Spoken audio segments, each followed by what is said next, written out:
invocations, so repeat after me. Om Namo Bhagavate Vasudevaya.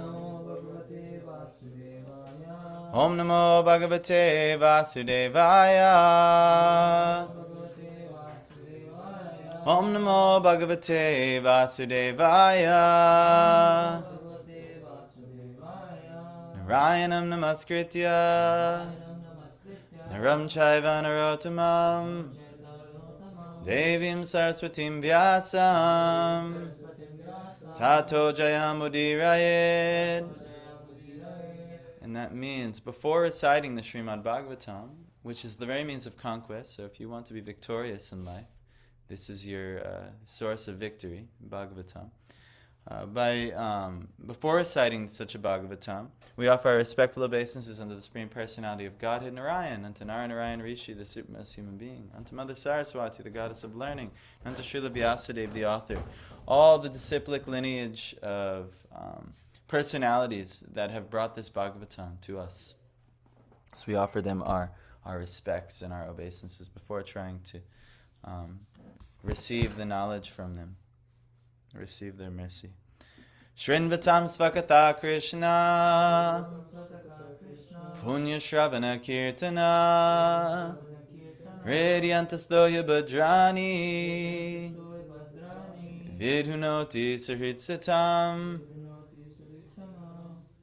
Okay, so by Sri Krishna, who is the Paramatma, or the Supreme Soul within the heart of each living entity, and the benefactor of the truthful devotee, so he's the one he will benefit those who are truthful, cleanses the heart of material desire of the devotee who has developed the urge to hear his messages, which are themselves virtuous and properly heard and chanted. We have a problem. We have so many material desires, or lower base desires of this world and of the flesh of this body. And what actually happens is we think those desires will give us happiness, but instead they give us miseries, all kinds of different assortments of miseries. So we're actually interested in overcoming these material desires. But just by hearing the messages of Krishna, this is the remedy to overcome material desires. These are verses from the Bhagavatam that are giving us context on how to see the Bhagavatam. Nashta prayeshva badreshu Nityam Bhagavata Sevaya Bhagavati Utamashloke Bhakti Bhavati Naishtaki. Parth, nice and loud. By regular hearing on the practice of the Bhagavatam and the remnant service to the pure devotees, all that disturbance unto the heart is almost completely destroyed, and loving service unto the personality of Godhead, who is praised with transcendental songs, is established as an irrevocable fact. Jai. We're all looking for love. We're all looking for something higher than the base pleasures of this world. I was talking to our friend Ben yesterday, and he was having a hard time at work, and because he's just working so much, and so I was just trying to tell him, like, you're a spiritual being. You're going to need time for spiritual activities to nourish. If a spiritual being needs spiritual food and spiritual nourishment, a spiritual being can't do all kinds of material things and expect to be happy. So similarly, we have to identify, one, that even we are a spiritual being, but once we know we're a spiritual being, we have to do spiritual things. We can't just do a bunch of material things. And bhakti is the process on transforming our so-called material things and so-called material bodies and consciousness into spiritual consciousness, because that's who we really are as a soul, beyond the limitations and confines of this body and this world. So what that spiritual being needs is love. That's what it really needs. That's what it really wants. It wants to exist in love. It wants to give love. It wants to receive love. But it has to even know what love is. I want to know what love is, right? And the silly man, he thinks the lady over there is going to show him. But she don't know what love is either. How's she going to show him? We actually need to learn what is love. So, love is ultimately reposed in the Supreme Personality of God. It ultimately reposed in God. And how we gain love is this process. Nityam Bhagavata Sevaya. Always serving the Bhagavat. Nityam is always, constantly. Seva is, service. And Bhagavat, what is the Bhagavat? There's a couple classifications of Bhagavat. The Bhagavat is, that which is related to Bhagavan, the Supreme Lord. And what is related to the Supreme Lord? One, the Bhagavatam, that's the Shastra Bhagavat, following the instructions of the Shastra Bhagavat. And then two, the representative of that Shastra, the one who lives by that. So that's the pure devotee. So by always serving those two things, almost all the troubles that are in the heart are completely destroyed. And love actually arises. What we're looking for, love actually, this is how it happens. Nityam Bhagavata Sevaya. So these are our verses, and so here we go. Let's hear from the Bhagavatam and actually see if we can apply something here. Can I have Tanmay, can you get us to Bhishma on the bed of arrows here in this book here? So, where are we? We're after the Bhagavad Gita was spoken, after the Mahabharata war was fought. Where we're at now is that Yudhisthira is actually lamenting, because he's the emperor of the world, but so many millions upon millions of soldiers died. And he's placing the blame on himself. He's saying, you know what? Even though they were impious, we didn't have to fight this war. We feel like brutes taking and killing all these people for our own gain. So naturally, Krishna, everyone's trying to console him. It's definitely not your fault. They were so evil. They did this. But he just couldn't be consoled because he had such a soft heart. And also because Krishna had a plan. He wanted to bring, it's in the index, if you look. Krishna had a plan that if he brings him to Bhishma, he can serve two purposes. He can please Bhishma, who is also one of Krishna's devotees, who fell on the battlefield. And what happened with Bhishma on the 10th day of the battle, it was an 18-day battle, he finally was killed. And he was pierced through, you've read the Mahabharata, thousands of arrows, and he's lying on a bed of arrows. So, Tanmay is going to get us a nice representation of this very soon. It's back behind? Michael, if you know where it is, just maybe. More behind? No. Yeah, a little in the front. After the, yes. So anyhow, so Bhishma is on the bed of arrows, and now Krishna sends the Pandavas to go hear from Bhishma. And so now they're all getting enlightened by Bhishma, and Bhishma starts, he's so affectionate, he's so happy to see the Pandavas. And then after that, he immediately starts glorifying Krishna, because he's like, the Supreme Lord has come in your midst, he's acted as your cousin, and he starts glorifying Krishna. And then it gets to a point where they ask Bhishma, Yudhisthira asked Bhishma, because this was the whole point they went there, let's hear from Bhishma on what the eternal religious principles are. So Bhishma, because he's a servant of the Lord, and he realized this is, and all the sages gathered, so many great personalities gathered. Whenever the sages gather somewhere, that's like, oh, this is good news. Whatever's going to be said is very good. So they started gathering, and they heard from Bhishma, and he was explaining the past two classes. He explained what the, first, all the Varna ashram system. What is the societal order? Are you the laborer class? Are you the business class? Are you the statesman class or warrior class, the justice class? Or are you the Brahmin class, which is the interested in spiritual wisdom and being the ultimately leading society in spiritual wisdom? So it's obvious, it's recommended towards that. But he talked about all of the gradual progression. Also, you're in a phase of life. Are you in the student phase of life, or maybe you're in the later phase of life, you're a householder, you have family and more financial responsibilities? Are you retired from all that? Or have you given up all that altogether, seeing it as, this is worldly? So there's phases of life as well. So Bhishma was explaining how to act in each phase of life, and how in any position that anyone is at, you can make advancement from wherever you're at. No one's limited, I'm just a PhD student, or, I'm just a hypnotist, or, I'm just, I'm looking for a job, whatever it is, or I push carts at BJ's. It doesn't matter what you're doing, everyone can make advancement from wherever they're at. And actually, then he starts talking about the dharmas of women, he starts talking about the dharma of devotees, how to give in charity, what are the practical activities of a king, how to rule properly. He starts giving all these things. And ultimately, the one we were interested in was Bhagavad Dharma. Bhagavat Dharma. What does the Lord want? And if we become devotees of the Lord, then actually we can overcome all of these other dharmas or societal activities don't become as prominent. What becomes prominent is what is ultimately pleasing to the Lord. So everything we do is centered around that. So now where we're at is on text 28. So, repeat after me. Dharmartha kama mokshamscha sahopayan yatha mune nanakyane tihaseshu varnayamasa tattvavid. Dharma, occupational duties. Artha, economic development. Kama, fulfillment of desires. Mokshan, ultimate salvation. Cha, and. Saha, along with. Upayan, means. Yatha, as it is. Mune, O sage. Nana, various. Akyana, by recitation of historical narrations.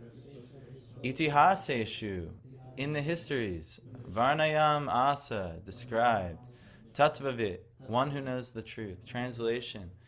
Then he described the occupational duties of different orders and statuses of life, citing instances from history, for he was himself well acquainted with the truth. Purport by His Divine Grace A.C. Bhaktivedanta Swami Srila Prabhupada.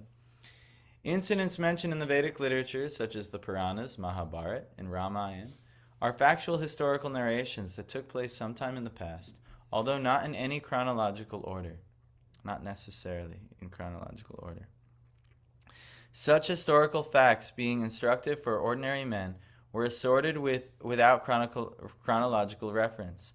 Besides that, they happen on different planets, nay, in different universes, and thus the description of the narrations is sometimes measured by 3 dimensions.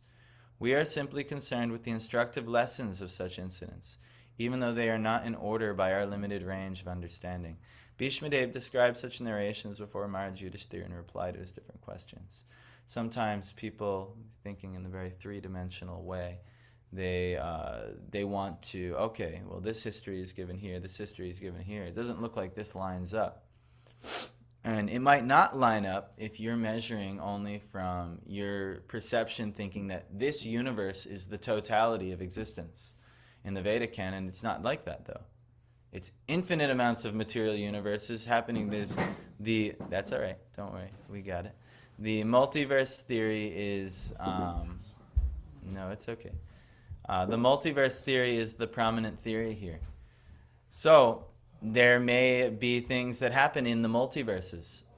So it's not a big deal. So anyhow, like this. This is explained here.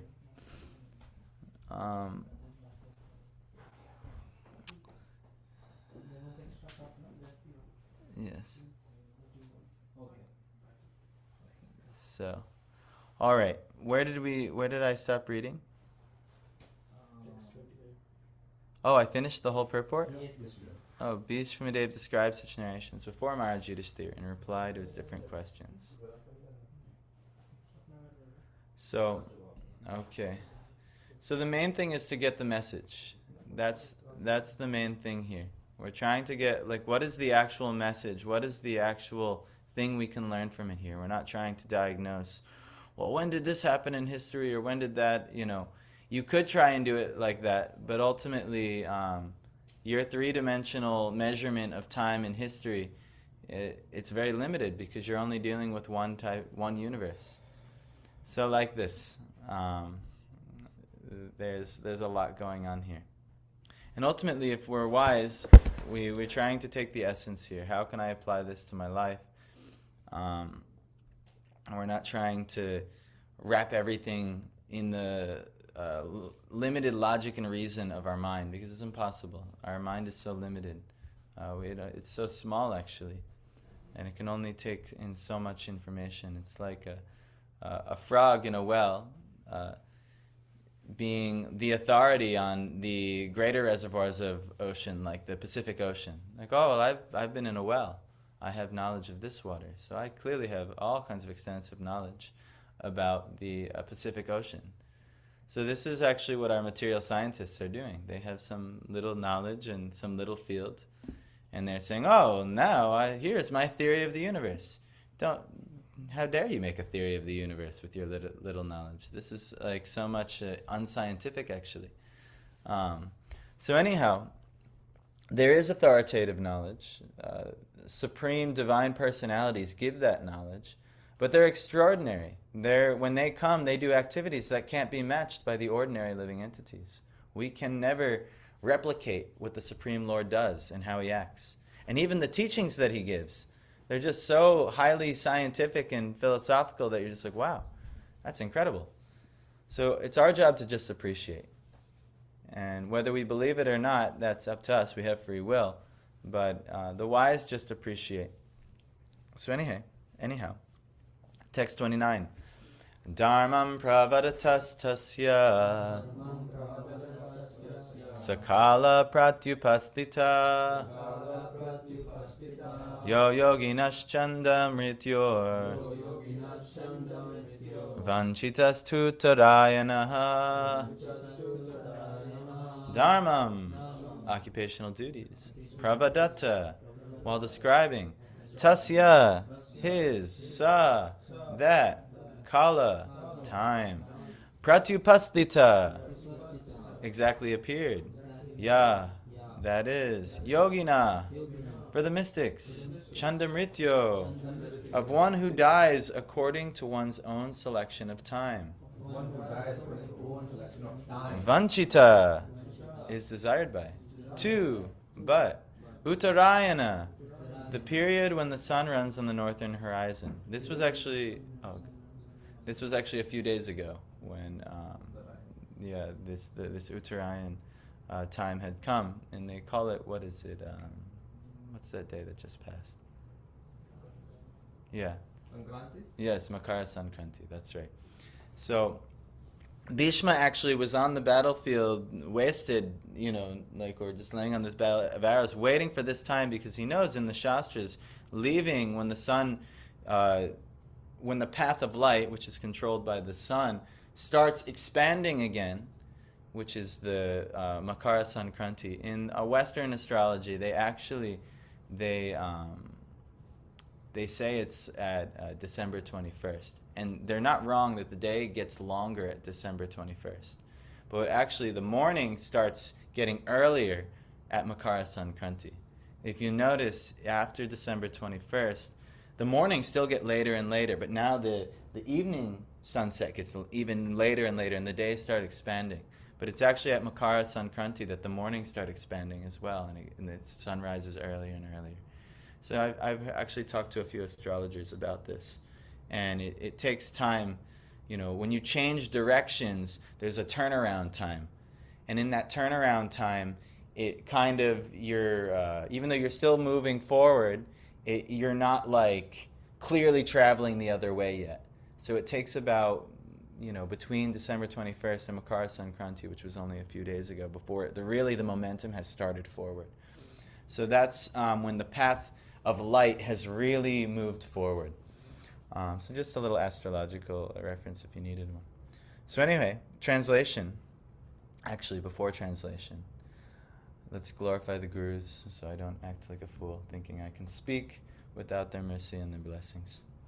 Om Jnana Timirandasya Jnananjana Shalakaya Chakshurun Militam Yena Tasmai Shri Gurave Namaha Shri Chaitanya Manobishtam Sthapitam Yena Bhutale Svayam Rupa Kadamayam Dadati Svapadantikam Vandeham Shri Guru Shri Yuta Padakamalam Shri Gurun Vaishnavamscha Shri Rupam Sagrajatam Sahagana Raghunathan Vitam Tam Sajivam Sadvaitam Savadutam Parijana Sahitam Krishna Chaitanya Devam Shri Radha Krishna Padan Sahagana Lalita Shri Vishakhanvitamscha He Krishna Karuna Sindhu Dina Bandho Jagatpate Gopesha Gopika Kanta Radha Kanta Namostute Tapta Kanchana Gorangi Radhe Vrindavaneshwari Vrishabhanu Sute Devi Pranamami Hari Priye Vanchakalpa Tarubhyascha Kripasindubhyeva Cha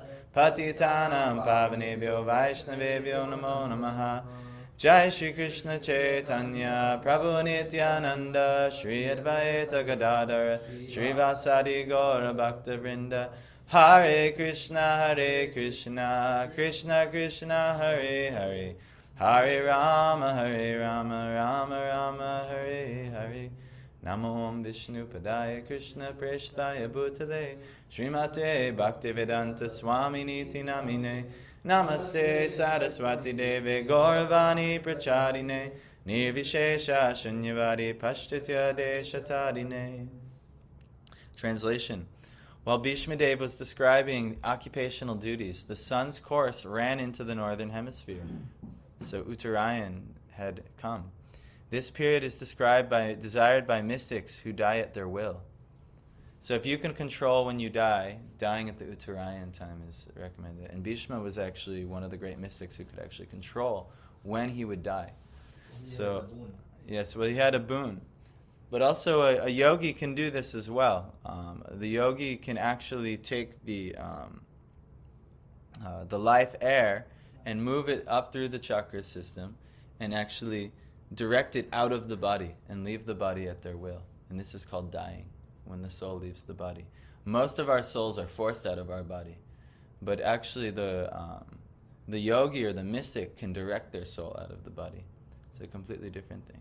Even the devotee who gets hold of all the mystic powers simply by Krishna's desire and benediction upon them, like Bhishma actually, also can direct the soul out of their body, but through the acts of devotion, rather than through their own material willpower. Whereas the yogi might direct the soul out of the body to attain heavenly achievements in this planet, that planet, the other. Whereas the devotee, they're so fixated on Krishna that they naturally direct their soul out of the body to go get Krishna. Whatever their focal point of Krishna is, we worship many different forms of Krishna here. Actually, depending on one's education and one's inclination, that form of Krishna is where what you'll achieve upon death.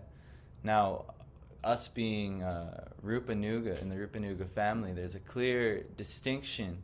This is Prabhupada's lineage that he's bringing to us, and even Bhaktisiddhanta's. There's a clear distinction of where we want to go at the end, but all types of devotees can do this, whether they want to become Nrsimha devotees, Varaha devotees, Narayan devotees, like this. Even there's scope for Shiva devotees and so on.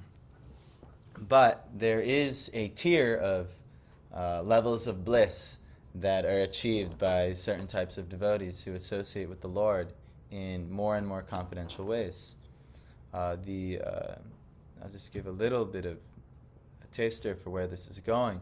But the form of Krishna in Vrindavan, in the spiritual Vrindavan, is said to be the highest form of bliss that can be achieved by a living entity. And even in that, only a certain type of devotee can achieve the highest type, even in the spiritual Vrindavan. So our lineage is bringing us to that. But that's revealed in the Bhagavatam in the 10th canto, and I don't want to spoil the progression, because there is a natural progression. And if you think you can just skip over and, I'll achieve the highest thing real quick, okay. It's very, very, it's a gradual process, and it's revealed gradually. So anyway, so this period is desired by mystics who die at their will. The perfect yogis or mystics can leave the material body at their own sweet will at a suitable time and go to a suitable planet desired by them. In Bhagavad Gita 8:24, it is said that self-realized souls who have exactly identified themselves with the interests of the Supreme Lord can generally leave the material body during the time of the fire god's effulgence, and when the sun is in the northern horizon, and thus achieve the transcendental sky.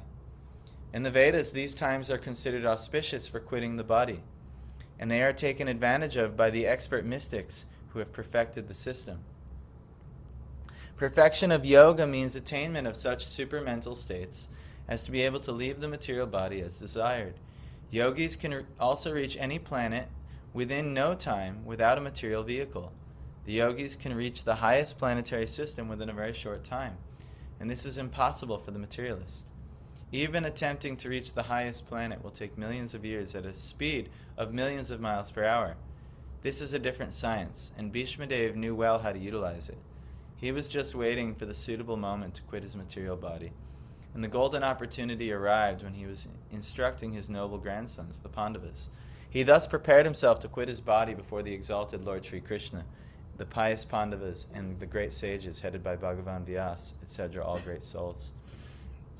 So, if you haven't noticed already, you're not this body. What you have probably noticed is that this body is limited. You know, this body is clumsy, this body is, so many things, right? It just does so many, it makes so many mistakes. It's limited, it farts, it poops, it's just smells, it's just a mess, actually. But, right, Tanmay? So this body is so limited, but we put so much investment in it in trying to gratify the senses of this body. The prime impulse is the sex impulse.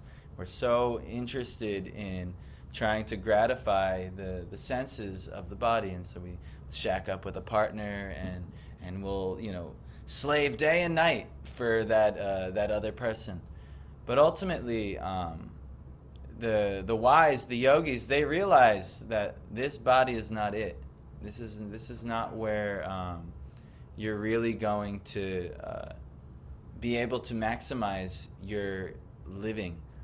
So what do they realize? They realize their nature of the soul, and they actually learn how to detach the soul's attachment from the body. What is happening back here? There's all kinds of exchanges of glances and things. What am I missing here? What's that?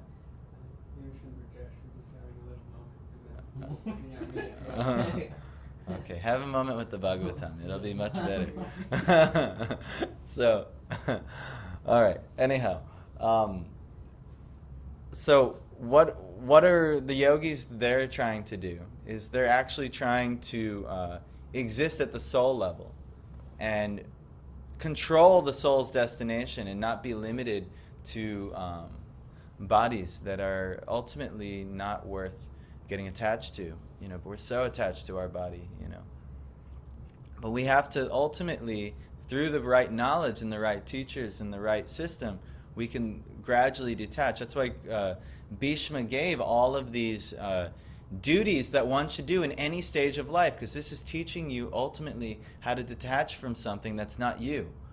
Like if you, if you went to a mental asylum, and in the mental asylum,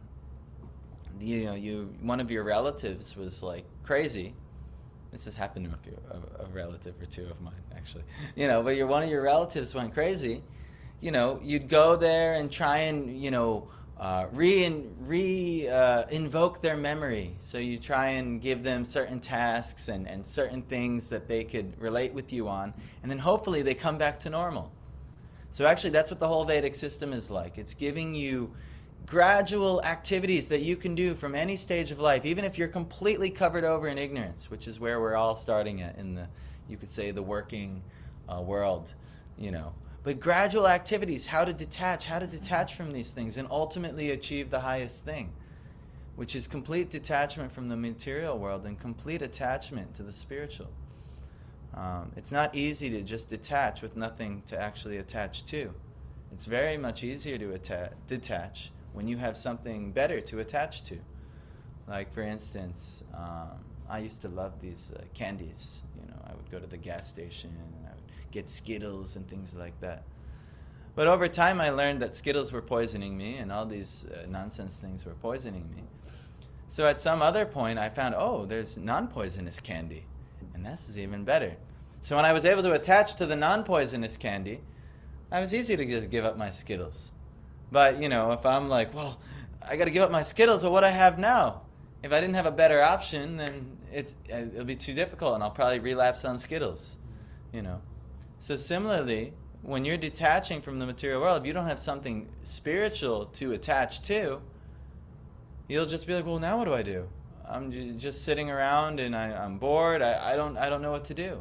So Krishna gives gradual activities that one could do to make advancement. So this is kind of what's happening here. And Bhishma's ready to perfect this now. He's lived life by these principles. And now it's time to die with the ultimate integrity and to die by example. So this is Bhishma. So let's see what he does. Text 30. Tadopasamhritya gira sahasranir vimukta sangam mana adi purushe krishnela satpita pate chaturbuje purasti te milita drig vyadaraya. Okay. Thereupon, tada, at that time, upasamhritya, withdrawing, gira, speech, sahasrani, Bhishmadev, who is expert in thousands of sciences and arts. Sahasra is 1,000, and I guess ani must be sciences and arts. Vimukta sangam, completely freed from everything else. Mana, mind, adipurushe, unto the original personality of Godhead. Krishna, unto Krishna. Lasatpita pate, decorated with yellow garments. Chaturbuje, unto the four-handed original Narayan. Pura, just before. Slite, standing. Amilita, widespread. Drik, vision. Vyadarayat, fixed. Translation.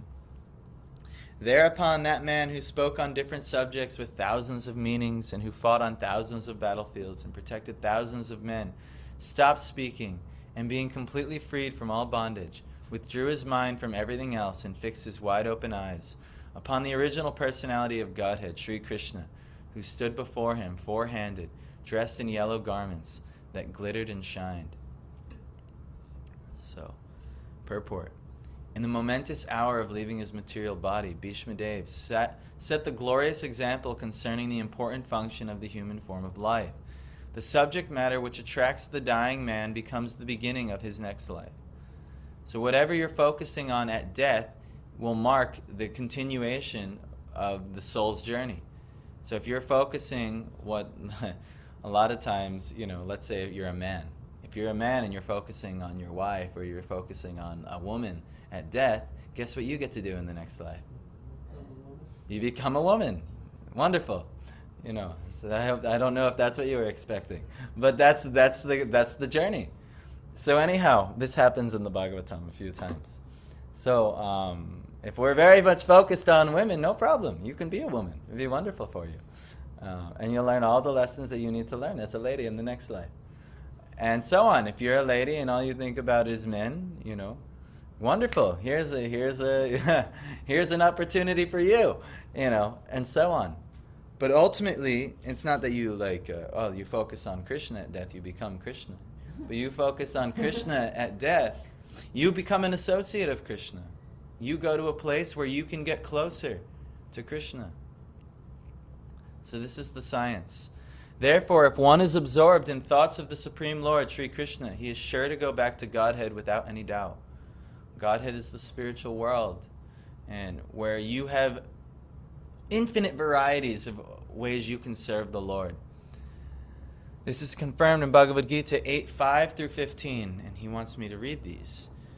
And whoever at the time of death quits his body, remembering me alone, at once attains my nature. Of this there is no doubt. This is the English translation of Bhagavad Gita 5 to 15. Whatever state of being one remembers when he quits his body, that state he will attain without fail. Therefore, Arjuna, you should always think of me in the form of Krishna, and at the same time carry out your prescribed duty of fighting. With your activities dedicated to me and your mind and intelligence fixed on me, you will attain me without doubt. He who meditates on the Supreme Personality of Godhead, his mind constantly engaged in remembering me, undeviated from the path, he, O Partha Arjuna, is sure to reach me.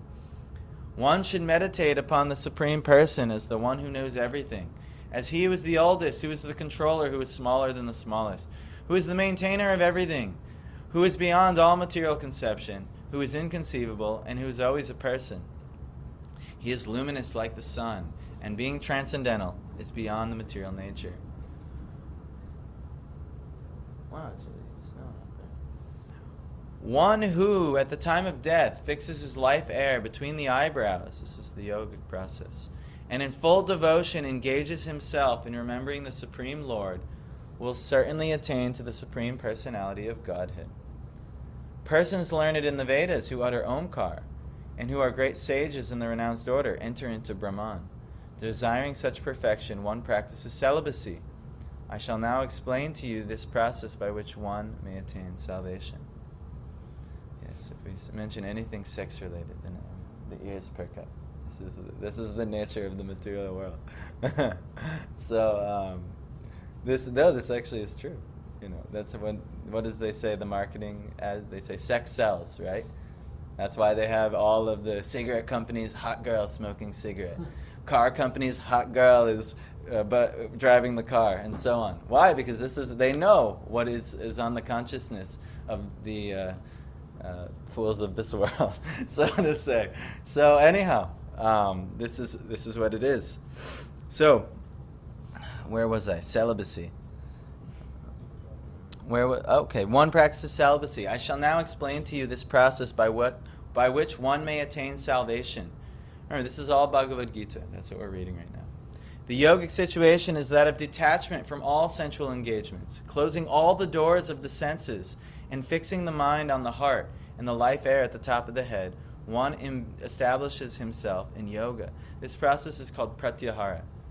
You know, we're so much engaging our senses outwardly. But this process, it's one of the limbs of the Ashtanga yoga system, is to draw the senses inward. Take the consciousness inward instead of reaching out in the material world. So all the doors of the senses are closed, and fixing the mind and the heart and the life air at the top of the head, one establishes himself in yoga. After being situated in the yoga practice, I don't know if you see this thing, this shika. What's that? No, it is said to be that Krishna will personally, if you have a shika, that Krishna will personally take you by the shika and pull your soul out at that point. So this is because the hair is actually very important in directing the consciousness. So if the shika is coming out, where is it coming out? From this Sahasrara chakra, or this is what's Prabhupada's going to mention, or Krishna's mentioned here is the top of the head, or the Brahma Randra. So there's a little tiny hole at the top of the skull here. It's the soft spot of the baby. You know, everyone says, don't touch the soft spot. You know, you can mess up the baby. It's the soft spot where there's like a little tiny space for the soul to actually travel through and leave the body. That's the whole point of Sika, the whole, it's an emblem of a Vaishnava.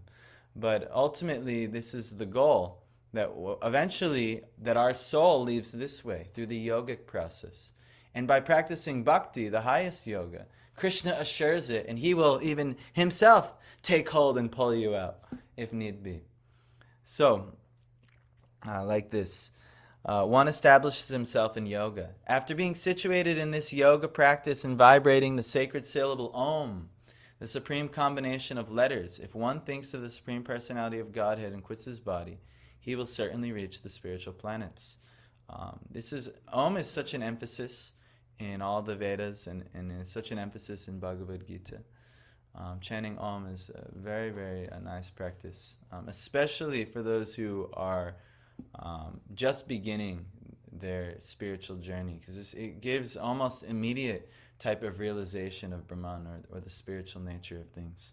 Like we're going to do when we get back from India. We're leaving for India. When we get back, we have scheduled, and maybe we can invite a few of you. We're going to have like a baby shower, which is it's very practical for many reasons. Many of your relatives come together and help you get so many of the things that one needs for a baby, and then celebrate, having babies and getting married. Very, very nice things for the the people who are focused on these things in life. So it's a nice activity, but we want to make it spiritual. We don't want to just like, okay, here's this activity that we want to do, and it's going to be so like, So what we're going to do is actually we're going to invite a priest from the Tuaco temple, and we're going to have like a samskara, because there are samskaras to prepare the baby properly to come to this world. And what we're going to do is, I've been meditating on what the actual program will be, but we're going to get our relatives to chant Om first, and actually, if you've ever gone to a yoga class and you've chanted Om, well, let's try it together and just see how you feel. Ready?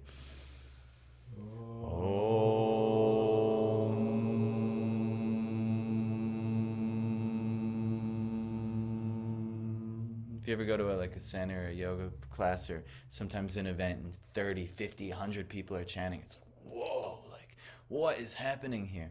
That's why during kirtan, when we're all chanting the names of the Lord together and we're in synchronicity and the intention, the devotion is towards the Lord, it's just so powerful. So over time, your Om is the base level. It's describing the A, which is the first consonant, U, which is the final not consonant, vowel consonant, and is a very prominent. It's vowel, sorry, not consonant, and then which is a very prominent consonant, and it represents the creation, the maintenance, and destruction of all things. It represents, it's the foundation of all of the original Vedas. All of them start with Om, and then so many different prayers come after. So, but ultimately, and it's one of the names of the Lord. It's actually the name of the Brahman understanding of the Lord, or the impersonal nature of the Lord. So it's very good actually to chant Om, and that's how I started my chanting practice. It was the first mantra I've chanted. Going to yoga class, and it was very nice. And I would always look forward to beginning with Om and ending with Om, because there's just such a resonance about it. Like, I'm not sure how much to is in there. That Om is the universe, sound of the universe as well. Yes, no, I've heard that as well. So it's very, very powerful. I mean, Krishna glorifies it multiple times in Bhagavad Gita, here and in another place in Bhagavad Gita. But because Krishna is giving the universal teachings that are going to be practically beneficial for all tiers of people, the devotee, they like Krishna so much that they say, no, I don't even care about Om. I want you. And that's why we're chanting the Maha Mantra. And that's why we're chanting bhajans that are glorifying the names of the Lord. Because we're trying to have an even more special relationship than just the base level spiritualist who's just trying to escape this material conundrum here. But anyhow, that's a whole nother topic. So for one who remembers me without deviation, I am easy to obtain. O son of Pritha, because of his constant engagement in devotional service. This is more towards the line that we're doing now. After attaining me, the great souls who are yogis in devotion never return to this temporary world, which is full of miseries, because they have attained the highest perfection. That's why earlier in Bhagavad Gita, Krishna says, Janma karma chame divyam. Evam yoveti tatvataha tyaktva deham punar janma naiti mam iti sorjana. One who knows the transcendental nature of my activities, my birth and activities, never will have to take a material body in this world again, and will surely attain me. So this is why we learn about Krishna, we hear about Krishna, and the more then actually our consciousness can focus on Krishna. And it's a process. It's definitely not natural to me as a Western born boy to know anything about Krishna. I don't know anything. Who the heck is Krishna? That's what the Bhagavatam is. It's going to teach you who is Krishna. And then when we start understanding Krishna and what Krishna does in this incarnation, Krishna does here, Krishna, we start getting a piece of a puzzle here. This is how the Lord interacts with us. So anyway, Sri Bhishmadev attained the perfection of quitting his body at will and was fortunate enough to have Lord Krishna the object of his attention, personally present at the time of death. He therefore fixed his open eyes upon him.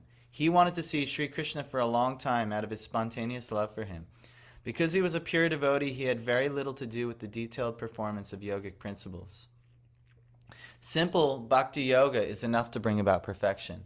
Therefore, the ardent desire of Bhishmadev was to see the person of Lord Krishna, the most lovable object. And by the grace of the Lord, Sri Bhishmadev had this opportunity at the last stage of his breathing. This is the benediction of a devotee. Look, Bhishmadev, he is not able to sit in the proper yogic process here and focus his mind on the, focus the life air and try and bring it out the top of the head and all these things. But he's lying on a bed of arrows like, just pinned down. But the Lord is so kind to his devotee that he personally came before him at death and helped him focus. Stood right before him as Bhishma quit his body. This is the benediction that a devotee gets that can't be matched by the yogi. The yogi is using all of their own qualifications and facilities and knowledge, which is probably going to be limited. It surely will be limited. But the Supreme Lord will personally come and take care of the devotee and assure his success. So this is why it's very much beneficial, and Krishna recommends the path of bhakti or devotion, so that you're guaranteed success, and he's invested in you, and he personally will come and care for you. When you have God on your side, you have everything on your side, So it's, we can strive for so many material things in this material world. But if we strive for God, we have everything. He's got control over the whole material world and all of the material worlds, all the spiritual worlds. What a friend to have. You become a VIP, very important person, because if you're important to God, you're important to everyone. So, and you'll see this more and more when you learn more about the position of the devotee. You'll see, oh my gosh, what special beings these are. And that's why the whole process is Nityam Bhagavata Sevaya, regularly serving the Bhagavats, who is the Bhagavat, the devotee, the pure devotee, not like, all right, well, I chant Hare Krishna, so I'm a devotee. We should serve them too, but we should understand there's what's called adhikars of devotees. Adhikar is the level of spiritual advancement that they've met. We should understand what these levels are. And the higher the level, the purer the receptacle of devotion, and we should serve those devotees. And when we serve those devotees, they can help lift us up. And then we'll have the adhikar to recognize even higher devotees. And then we can hopefully find a guru who's of this high caliber. And then we can serve that guru. And so on. And these higher devotees keep pulling us up closer and closer to Krishna. Even the Pandavas, they were high devotees. Bhishma acted as their guru throughout his life, but really they were his guru in many ways, because he was glorifying how fortunate you are. You have Krishna as your relative. Like, he's come here and he's personally invested in you. So like this, we should also find very, very dear devotees of the Lord and learn from these dear devotees. And then we ourselves can become dear to the Lord, learning what we learn from them. So anyhow, I actually have to go sign this house over, so I gotta go. But Hare Krishna, thank you guys for joining. Very nice, Brajesh and Peter, to join us in the morning. Please do so more. And we're going to be gone in almost a week's time. And then from there, you guys are going to have to carry on the torch and maybe get together. Michael and you guys and the ashram boys here will facilitate the reading of teachings of Lord Chaitanya, and you guys can discuss together and keep making advancement. And then hopefully I meet so many wonderful souls in India and my wife, and we get very inspired, and then we come back and we can share some of our inspirations with you guys. That's our plan. So anyhow,